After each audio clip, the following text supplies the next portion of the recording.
आज आपण वाक्य पृथक्करण हा घटक पाहणार आहोत। स्पर्धा परीक्षेमध्ये हा वाक्य पृथक्करण ह्या घटकावरती देखील 1 ते 2 मार्क गुणांसाठी हा प्रश्न ह्याच्यावरती प्रश्न विचारला जातो। तसंच वाक्य पृथक्करण म्हणजे काय हे पहिल्यांदा आधी पाहू।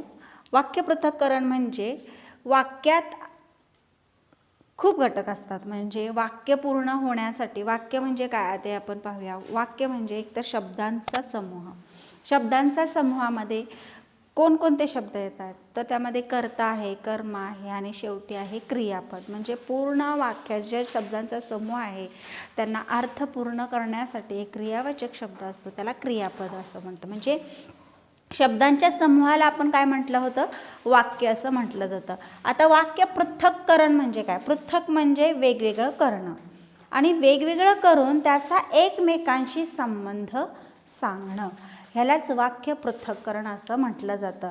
आपण आत्ताच पाहिलं की वाक्यामध्ये कर्ता, कर्म आणि क्रियापद हे घटक असतात, कारण ह्या घटकांपासून ह्या शब्दांपासूनच आपण काय केलेलं असतं, वाक्य तयार केलेलं असतं, एक विधान तयार केलेलं असतं। आपण बोलत असताना जे बोलणारे शब्द आहेत ते कुणाला तर उद्देशी नसतात, कुणाला तरी सांगण्यासाठी असतं, स्वतः आत्मसात करण्यासाठी असतात। मग ह्याच्यात कर्ता, कर्म आणि क्रियापद ह्या गोष्टी साहजिकच येत राहतात। मग ह्याच गोष्टी आपण काय करायचं आहे, वाक्य पृथक्करण करत असताना वेगवेगळ्या करायच्या आहेत आणि त्याचा एकमेकांशी असलेला संबंध सांगायचा आहे, यालाच वाक्य पृथक्करण करणं असं साध्या सोप्या भाषेत आपण सांगू शकतो। आता आपल्याला वाक्य पृथक्करण करणं हे समजलं। वाक्य पृथक्करण म्हणजे काय की वाक्याचे वेगवेगळे घटक करणं। आता ते घटक करणं म्हणजे काय, आता त्यामध्ये आता म्हटलं की कर्ता, कर्म आणि क्रियापद हे जरा वेगवेगळे करायचे आहेत आणि त्यांचा संबंध सांगायचा आहे। मग त्यामध्येच 2 विभाग पडणार आहेत। 2 विभाग कुठले तर वाक्याचे 2 विभाग पडतात, एक उद्देश्य विभाग आणि एक विधेय विभाग। आता तुम्ही ह्यामध्ये शब्द आपल्याला वेगळे वाटतात की उद्देश्य आणि विधेय। मराठी व्याकरणामध्ये उद्देश्य विभागालाच कर्ता असं म्हटलं जातं आणि विधेय विभागालाच क्रियापद असं म्हटलं जातं। आता ह्याला आपण 2 भागामध्ये काय केलेलं आहे, विभागलेलं आहे। आता उद्देश्य विभागामध्ये आपल्याला काय पाहायचं आहे, उद्देश्य म्हणजेच काय आपण पाहिलं, कर्ता काय आहे तो कर्ता। आता उदाहरण घेतच आपण सगळ्या ह्या संकल्पना काय करायच्या आहेत, लक्षात घ्यायच्या आहेत। कारण उद्देश्य विभाग हा शब्द आपल्याला नवीन नाही, पण उद्देश्य हे कशाला म्हटलं जातं तर कर्त्यालाच, वाक्यातील कर्त्यालाच उद्देश्य असं म्हटलं जातं। म्हणजे क्रिया करणारा हा त्या वाक्यातील उद्देश असतो आणि विधेय म्हणजे त्या वाक्यातील क्रियापद असतं। आता ह्यामध्ये कसं करायचे की आपल्याला कर्ता आधी पाहायचा आहे। ह्यामध्ये वाक्यातले 2 विभाग बघितले, त्यातील उद्देश्य विभागामध्ये 2 विभाग पडतात, उद्देश्य ओळखणं आणि उद्देश्य विस्तार ओळखणं, ह्या 2 घटक असतात। आता हे 2 घटक आपण एका पाठोपाठ एक पाहू। पहिल्यांदा उद्देश्य, आपण कर्ता शोधायला पाहिजे, हे मी खूपदा वारंवार सांगतो किंवा वाक्य एखादं दिलेलं आहे त्यातील वाक्यातील एखादा घटक आपल्याला शोधायला सांगितला असेल तर त्यातील आधी कर्ता, कर्म आणि क्रियापद ह्या 3 गोष्टी आपण शोधायला शिकलं पाहिजे। त्याच्यावरती दिलेला प्रश्न आहे तो आपल्याला चटदिशी त्याचं उत्तर काढता येतं। म्हणजे आता इथे देखील आपल्याला उद्देश शोधायचं आहे, म्हणजे कर्ता शोधायचा आहे। उदाहरण घेऊया, सृष्टी दररोज कॉलेजला जाते, सृष्टी दररोज कॉलेजला जाते। आता ह्या वाक्यामध्ये जाणारे आपण मागील भागामध्ये पाहिलं की मूळ क्रियापदाचा धातू करायचे, क्रियापदाचा धातू करायचा आहे आणि त्याला नारा, नारी, नारे, नारा, नारी किंवा नारे हे 3 प्रश्न काय करायचे, विचारायचे। त्याचं उत्तर जे येईल तेच काय असतं, कर्ता असतं। आता जाणारी कोण, सृष्टी, म्हणजे कर्ता काय झालं, सृष्टी। म्हणजेच ह्या वाक्यातील जर उद्देश विचारला असता, उद्देश म्हणजेच कर्ता, म्हणजे सृष्टी काय झालं, हे उद्देश झालं। जेव्हा एखादं वाक्य दिलं आणि उद्देश ओळखायचं सांगितलं तर आपण इतकंच लक्षात ठेवायचं की उद्देश म्हणजे कर्ता आहे, तर त्या कर्त्यालाच आपण उद्देश म्हणून ह्या वाक्यातील उद्देश काय येणार, सृष्टी हेच उद्देश येणार. कारण सृष्टी दररोज कॉलेजला जाते, जाणारी सृष्टी आहे. म्हणून करणारी म्हणजे कार्य करणारी जी व्यक्ती आहे ती कोण आहे, सृष्टी आहे. म्हणजे कर्ता सृष्टी असल्यामुळे वाक्यातील उद्देश सृष्टी आहे. आता त्यातील म्हणजे हा खूपच सोपा भाग आहे. कर्ता म्हणजेच उद्देश. त्यानंतर उद्देश विस्तार हा घटक येतो. वाक्य दिला असता तर उद्देश विस्तार कोणतं, वाक्यातील उद्देश विस्तार कोणतं असा प्रश्न विचारला जातो. तर आता आपण पहिल्यांदा काय पाहणार आहोत, त्या वाक्यातील कर्ता म्हणजे उद्देश काय आहे हे पाहिलं पाहिजे. त्यानंतर त्याचा विस्तार काय असू शकतो हे पाहिलं पाहिजे. आता दिलेलं वाक्य आधी वाचू. पांढरी कपडे घातलेली माणसे राजकारणी असतात. उदाहरण दिलेलं आहे, पांढरी कपडे घातलेली माणसे राजकारणी असतात. आता ह्या वाक्यामध्ये आपल्याला आधी उद्देश काढूया. उद्देश म्हणजे कर्ता. आता क्रियापद आहे असतात. असणारी कोण, माणसे. म्हणजे उद्देश काय झालं, माणसे. माणसे हे काय झालं, उद्देश झालं. आता ह्याचा उद्देश विस्तार म्हणजे काय पाहू.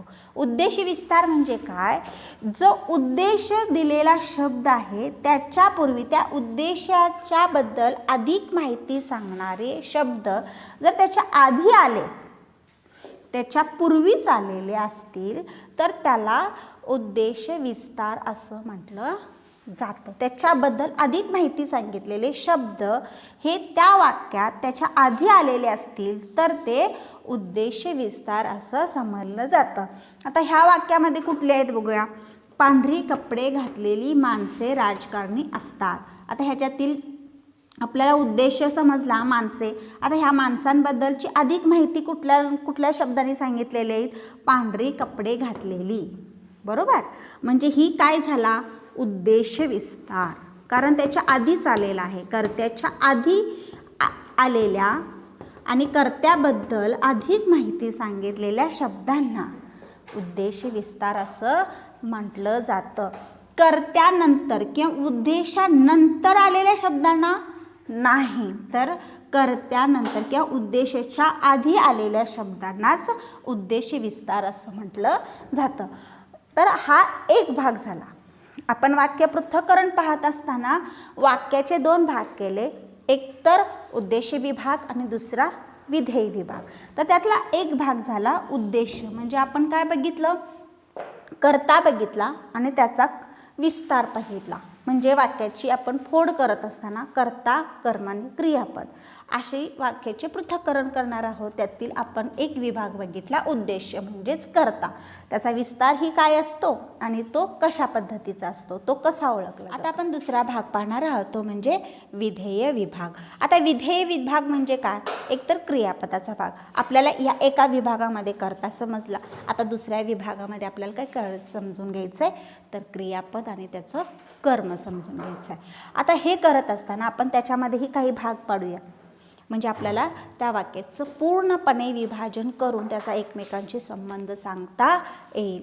आता विधेय विभागामध्ये पहिला घटक कुठला येणार, तर कर्म येणार. म्हणजेच विधेयपूरक किंवा विधानपूरक असं त्याला म्हटलं जातं. त्यातील पहिला घटक आहे कर्म. कुठला घटक आहे, कर्म. आता आपण कर्म कशाला म्हणतो हे आधी बघितलंय की ज्याच्यावरती क्रिया घडते, कर्त्याची क्रिया ज्याच्यावरती घडते त्याला काय म्हटलं जातं, कर्म असं म्हटलं जातं. आता ते कर्म जेव्हा आपण शोधतो तेव्हा त्या कर्माचा आपण विस्तारही सांगू शकतो. जसं आपण कर्ता शोधला आणि कर्त्याचा विस्तार सांगू शकलो, त्याच पद्धतीनं आपण कर्म शोधलं की कर्माचा विस्तार देखील सांगू शकतो.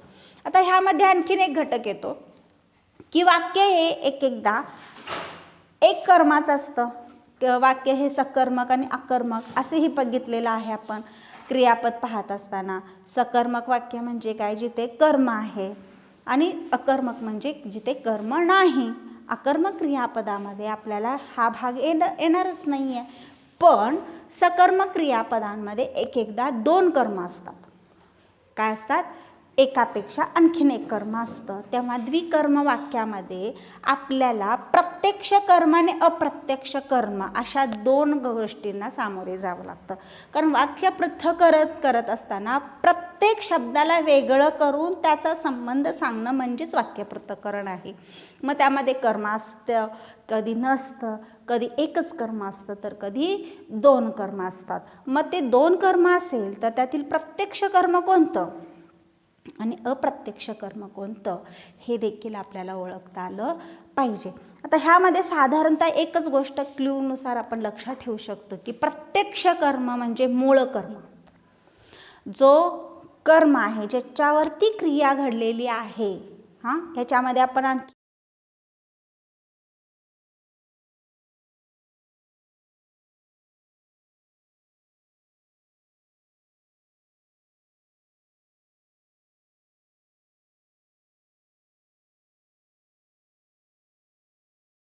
बघूया म्हणजे तुमच्या लक्षात येईल.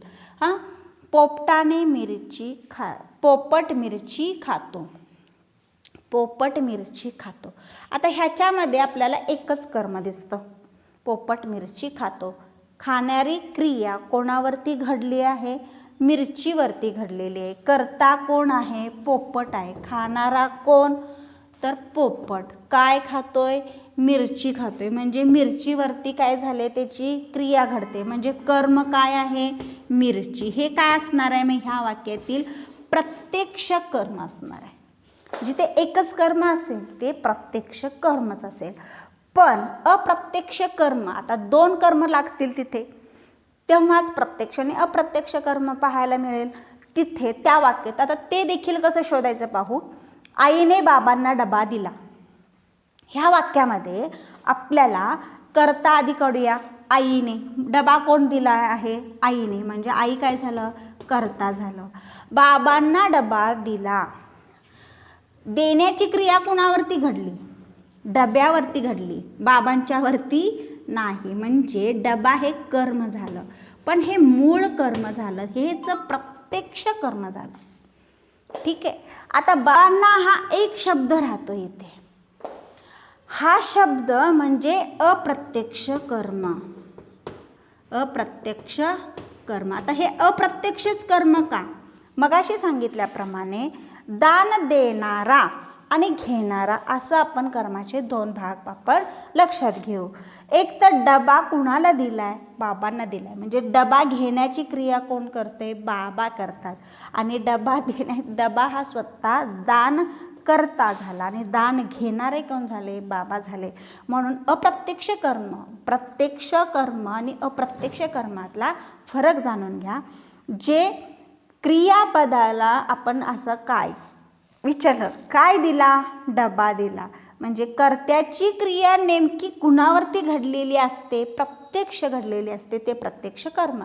आणि तेच कर्म कोणावरती तरी अवलंबून असतं, त्याच्यावरती त्याचा संबंध एखाद्या कर्मावरती अवलंबून असतं, त्याला अप्रत्यक्ष कर्म असं म्हटलं जातं. म्हणजे आपल्याला इथे कर्म लक्षात आलं. म्हणजे जेव्हा एखादं वाक्य दिलेलं असताना तिथे जर तुम्हाला कर्मपूरक असा शब्द विचारला की कर्मपूरक किंवा कर्मविस्तार, ह्या वाक्यातील कर्मविस्तार सांगा, असा प्रश्न विचारला असता आपल्याला त्या वाक्यातील प्रत्यक्ष कर्म कुठला आहे आणि अप्रत्यक्ष कर्म कुठला आहे हे पहिल्यांदा शोधून काढावं लागेल. मग त्यासाठीच मी तुम्हाला दोन कर्म असलेले एखादं वाक्य आणि एकच कर्म असलेलं वाक्य, हे दोन्ही वाक्य घेऊन प्रत्यक्ष आणि अप्रत्यक्ष कर्म सांगितले आहेत. आता त्यानंतरनं त्यातीलच आणखीन एक घटक आता येतो, कर्मविस्तार. कर्मविस्तार जसं कर्ता विस्तार आहे तसंच कर्मविस्तार असतो. जर कर्माबद्दल एखादी माहिती दिलेली आहे, अधिकची माहिती दिली आणि त्याच्या आधी जर आलेली असेल तर त्याला काय म्हटलं जातं? कर्मविस्तार. ठीक आहे.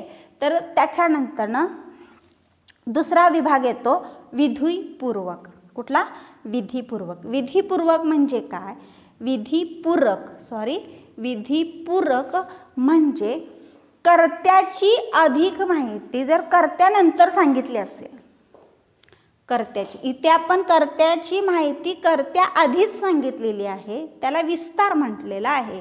आणि विधी विस्तार म्हणजे कर्त्याचीच माहिती त्याच्यानंतर जर सांगितली असेल तर त्याला विधीपूरक असं म्हटलं जातं. तर ते म्हणजे काय? उदाहरण घेऊया. मी शिक्षिका आहे. मी हे काय झालं? कर्ता झालं. हां, शिक्षिका आहे म्हणजे माझ्याबद्दलची अधिक माहिती सांगितली, तसंच कर्त्यानंतर आलेलं आहे म्हणून ते विधीपूरक झालेलं आहे. काय झालं? विधीपूरक झालेलं आहे. म्हणजे उद्देश विस्तार म्हणजे कर्त्याची अधिक माहिती कर्त्या आधी सांगणं आणि विधीपूरक म्हणजे कर्त्याची माहिती कर्त्या नंतर सांगणं. ठीक आहे, ह्या दोन गोष्टी अशा पद्धतीने लक्षात ठेवू शकता. नंतर आधारपूरक असं जेव्हा विचारलं जातं तर आधारपूरक हे जास्ती करून कोठे हा प्रश्न क्रियापदाला विचारला तर येणारं उत्तर हे आधारपूरकच असतं, कारण हे क्रियापदाशी निगडीत असतं, क्रियापदाशी संबंध सांगणारं असतं. जसं आपण विधीपूरक म्हटलं तर ते कर्त्याविषयी असतं, कर्मासंबंधी. आणि नंतरनं विधेय म्हणजे कर्त्याप्रमाणे क्रियापदाशी निगडीत. आता आधारपूरक हे सुद्धा क्रियापदाशी निगडीत आहे. जर क्रियापदाला कोठे हा प्रश्न विचारल्यावर येणारं उत्तर हे आधारपूरकच असतं. कारण खूप परीक्षेमध्ये छोटंसंच वाक्य दिलं जाईल असा भाग नाही. खूप मोठं एखादं वाक्य दिलं असेल तर त्या वाक्यातील कर्ता कर्म क्रियापद ओळखून बाकी राहिलेले शब्द हे कशाशी निगडीत आहेत, कर्त्याची अधिक माहिती सांगत असतील आणि कर्त्या आधी येत असतील तर ते कर्ता उद्देश विस्तार असेल आणि कर्त्यानंतर येतील तर ते विधीपूरक असतील. त्यानंतर कर्म आपण शोधलेलं आहे. मग कर्माबद्दलची अधिक माहिती जर कर्माच्या आधी सांगितली असेल तर ते कर्म विस्तारामध्ये येतं. त्यानंतर आता आधारपूरक म्हणजे काय? क्रियापदाची माहिती, पण त्या क्रियापदाला कोठे हा प्रश्न विचारल्यावर येणारा शब्दच हा आधारपूरक असतो. म्हणजे आता उदाहरण घेऊया. नदी समुद्राला मिळते. आता ह्या वाक्यात कुठे मिळते? समुद्राला.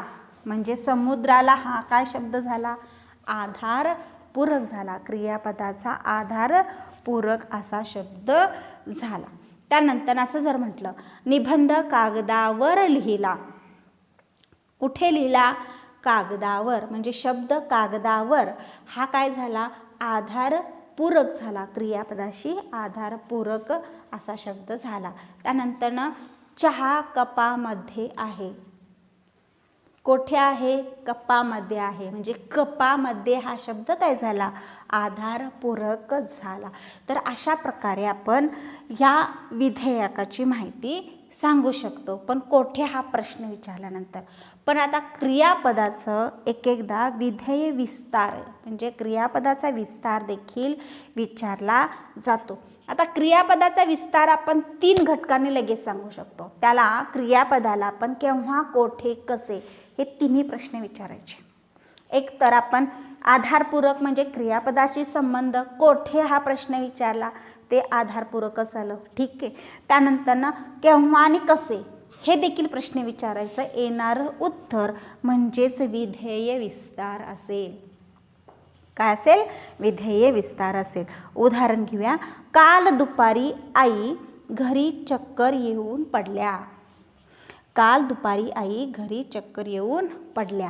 आता या वाक्यामध्ये आपल्याला विधेय विस्तार, खालील वाक्यातील विधेय विस्तार असं शोधायला सांगितले.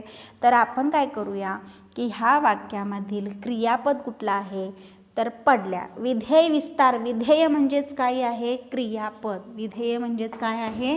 क्रियापद. मग आता ह्याचा विस्तार करत असताना काय सांगितलं की ह्याला 3 प्रश्न विचारायचे. केव्हा, कोठे आणि कसे. तर क्रियापद कुठलं आहे? पडल्या. पडल्या. तर ह्या पडल्या ह्या क्रियापदाला आपण तिन्ही प्रश्न विचारूया. केव्हा पडल्या? काल दुपारी. कुठे पडल्या? घरी. कशा पडल्या? चक्कर येऊन. म्हणजे काल दुपारी, घरी, चक्कर येऊन. येणारे शब्द काय झाले? विधेय विस्तार. काय झाले? विधेय विस्तार. तर इतकं साधं आणि सोपं म्हणजेच वाक्य पृथक्करण आपण लक्षात ठेवू शकतो. एवढंच आहे की वाक्य काय आहे. वाक्य संयुक्त असू दे, मिश्र असू दे, केवळ वाक्य असो, केवळ वाक्यामध्ये एकच कर्ता असतो. त्यानंतर संयुक्त वाक्यामध्ये, संयुक्त वाक्याचे आपण लक्षात घेतले की दोन वाक्य हे उभयान्वयी अव्ययानं, मिश्र वाक्य देखील उभयान्वयी अव्ययानं जोडले गेलेले असतात, आणि अथवा वगैरे अशा प्रकारे. पण कोणतंही वाक्य असू दे, त्यातील मूळ कर्ता, कर्म आणि क्रियापद हे शोधल्यावरती आपल्याला त्यांचे विस्तारही सांगता येतात आणि त्याची पूरकता देखील सांगता येतात. हेच म्हणजे वाक्य पृथक्करण असतं. ह्याच्यावरती अशाच प्रकारे प्रश्न विचारले जातात. दिलेल्या वाक्याचा उद्देश कोणता? दिलेल्या वाक्याचं विधेय कोणता? उद्देश विचारल्यास कर्ता सांगावा, विधेय विचारल्यास क्रियापद सांगावे. आणि त्यांच्याबद्दल जर विस्तार सांगितला तर विस्तार हा कर्त्याच्या आधी असणारा विस्तार हा उद्देश विस्तार असेल. विधेय विस्तार कुठला असेल? क्रियापदाच्या आधीचा. क्रियापदाला आपण काय सांगायचं? विचारायचे 3 प्रश्न विचारायचे. केव्हा, कोठे आणि कसे. त्याचा विस्तार मिळून जातो. राहिला घटक कर्माचा. कर्म विचारला असताना जर वाक्यामध्ये 2 कर्म असतील तर प्रत्यक्ष कर्म कोणतं आणि अप्रत्यक्ष कर्म कोणतं हे लगेच ओळखावं. प्रत्यक्ष कर्म ज्याच्यावरती बरोबर कर्म घटना घडलेली आहे, कार्य घडलेलं आहे, तेच प्रत्यक्ष कर्म असतं. म्हणजे दान देणारं आणि दान घेणारं जे असतं ते अप्रत्यक्ष कर्म असतं. म्हणजे कर्मही समजलं. आणि जर त्याचा विस्तार विचारला असता तर जे कर्माच्या आधीचे आलेले, कर्माविषयी जर अधिक माहिती सांगणारे शब्द जर त्याच्या आधी आले असेल तर ते कर्मविस्तार म्हणून सांगावं. आधारपूरक म्हटलं तर तेव्हा कोठे हा शब्द विचारला की आधारपूरक येतो. म्हणजे अशा रीतीने आपण वाक्याचे वेगवेगळे भाग करू शकतो. कर्ता, कर्म, क्रियापद, आधारपूरक आणि आधार विस्तार. अशा प्रकारे आपण वाक्य पृथक्करण हा घटक पूर्णतः पाहिला आहे.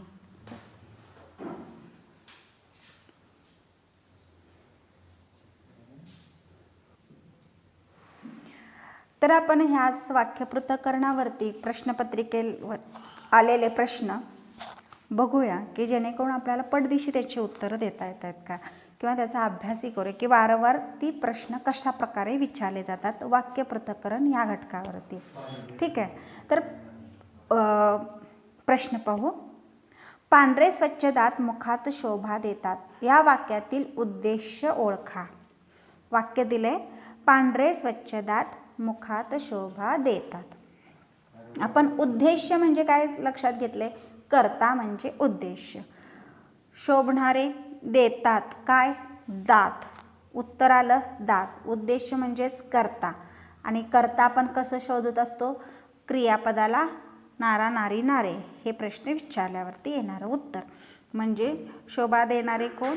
दात आहेत. म्हणजेच दात हे काय झालं? ह्या वाक्यातील उद्देश झालं. म्हणजे अशा प्रकारे प्रश्न. त्यानंतर आणखीन एक विचार. कोकिळेने मधुर आवाजाने वसंत ऋतूचे स्वागत केले. या वाक्यातील विधेय ओळखा. कोकिळेने मधुर आवाजाने वसंत ऋतूचे स्वागत केले. विधेय म्हणजे क्रियापद, म्हणजे केले हे काय झालं? विधेय झालं. ठीक आहे. त्यानंतर दुसरा. शारदाच्या चांदण्यात गुलमोहर मोहक दिसते. उदाहरण दिले, शारदाच्या चांदण्यात गुलमोहर मोहक दिसते. आता इथे काय विचारले? वाक्यातील विधेय विस्तारवाचक शब्द कोणते? विधेय विस्तार. आता विधेय विस्तार म्हणजे काय? क्रियापदाचा विस्तार. तो कसा काढायचा आहे? केव्हा, कसे, कोठे हे 3 प्रश्न विचारल्यावर येणारे शब्द हे काय असतात? विधेय विस्तार असतात. मग आता ह्याच्यातील क्रियापद काय आहे? शारदाच्या चांदण्यात गुलमोहर मोहक दिसते. म्हणजे दिसते हे काय आहे? क्रियापद आहे. आता ह्या क्रियापदाला आपण 3 प्रश्न विचारूया. कोठे दिसते? शारदाच्या चांदण्यात. कसे दिसते? मोहक दिसते. म्हणजे मोहक, शारदाच्या चांदण्यात मोहक हे काय झालं? विधेय विस्तार त्याचे शब्द झाले. ठीक आहे. तर अशा प्रकारे आपल्याला प्रश्न ह्या पाठावरती विचारले जातात. आणखीन एक, सुरेशने सुरेल गाणे म्हटले. सुरेशने सुरेल गाणे म्हटले. कर्म विस्तार सांगा. आता मगाशी आपण म्हटलं की कर्म कसं शोधायचे आहे की ज्याच्यावरती क्रिया घडते. आता सुरेशने सुरेल गाणे म्हटले. आता कर्मविस्तार म्हणजे काय?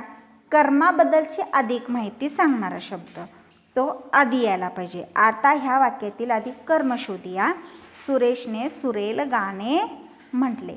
म्हणण्याची क्रिया कोणावरती झाली? गाण्यावरती. म्हणजे गाणं हे काय झालं?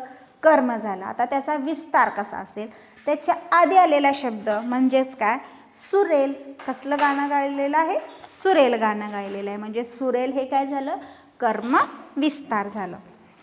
ठीक आहे. म्हणजे वाक्यातील कोणता घटक विचारला आहे त्याच्यावरून आपण ह्या वाक्य पृथक्करण ह्या पाठावरचे प्रश्नांची उत्तरं देऊ शकतो. त्यानंतरचा आणखीन एक वारंवार विचारलेला प्रश्न, धनुर्धारी रामाने बलाढ्य रावणाला बाण मारून ठार केले. धनुर्धारी रामाने बलाढ्य रावणाला बाण मारून ठार केले. या वाक्यातील उद्देश कोणते? उद्देश म्हणजे काय असेल? कर्ता असेल. मग आता ह्या वाक्यातील कर्ता कोण आहे? धनुर्धारी रामाने म्हणजे कोण आहे? राम आहे. काय आहे? रामाने. क्रिया करणारा कोण आहे? मारणारा कोण आहे? तर राम आहे. म्हणजेच रामाने हा शब्द काय आहे? उद्देश आहे. म्हणजे कितीही भलं मोठं वाक्य देवोत आणि त्यातील कुठलाही घटक आपल्याला विचारला असता तो घटक आपल्याला शोधायला आलं की आपण त्याच्यावरचे लगेच प्रश्न उत्तरं देऊ शकतो.